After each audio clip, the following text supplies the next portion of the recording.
Bear's Picnic by Debbie Glimori. Okay, we're going to have a picnic. Will it be a fun picnic? Let's find out.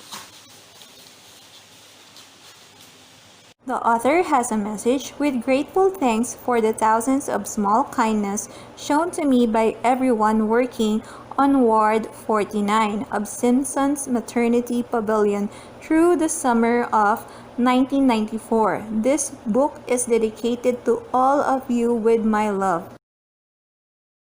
What a beautiful day, thought Mr. Bear. Perfect weather for a picnic. Mrs. Bear snored quietly.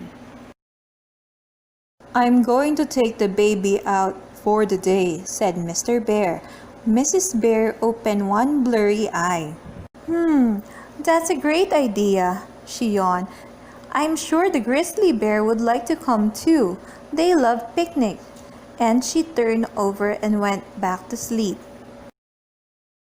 Mr. Bear and Baby Bear stopped at the grizzly bear's house. There was nobody there. Thank heavens, said Mr. Bear. They must have gone out for the day. Now we can have a peaceful picnic on our own. Just then they heard a voice from high in the treetops. Here we are, Mr. Bear, said Fred. Did you say picnic? Said Ted. Can we come too? Said Fuzz. Mr. Bear groaned. Please, begged Fred, Ted, and Fuzz, tumbling down from the tree in a furry heap and running off to say goodbye to their mother. It took ages to find the right picnic spot. First, Mr. Bear led them to his favorite meadow.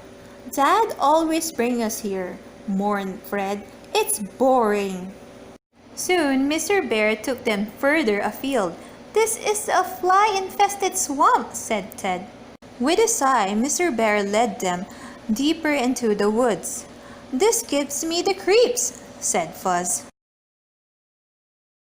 At last, they came to the perfect place. Baby Bear found a grassy hollow, and Mr. Bear stretched out in the sun for a snooze. I'm starving, said Fred, bouncing on Mr. Bear's tummy. I could eat 6 lunches. I'm ravenous, said Ted. I could eat 6 lunches and whatever's in that basket. I'm famished, said Fuzz. I could eat 6 lunches, whatever's in that basket, and the basket as well. Mr. Bear stood up with a sigh. Anything for peace, he said, opening the picnic basket. Let's see what's for lunch.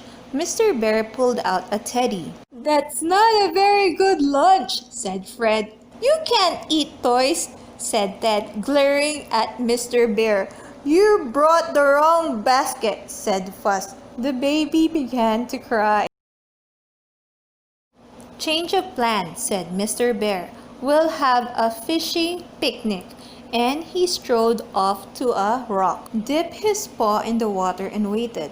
The grizzly bears waited too. Maybe I should wiggle my paw like a worm, said Mr. Bear.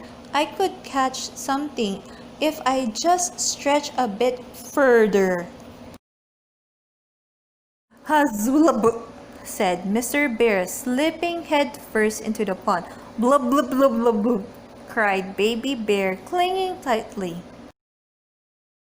Our dad never gets wet when he goes fishing, said Fred. He always catch a lot of fish, said Ted. All you're gonna catch is a cold, added Fuzz. I don't think we're ever going to have a picnic. Right, that's it, roared Mr. Bear. Shh, you'll scare away the fish, said Fred. I don't care, yelled Mr. Bear. Me neither, said Ted. I don't like fish. They got gooey bones, said Fred. And slimy skin, said Ted. And yucky eyeballs, said Fuzz. I couldn't agree more, said Mr. Bear. Come on, I've got a better idea.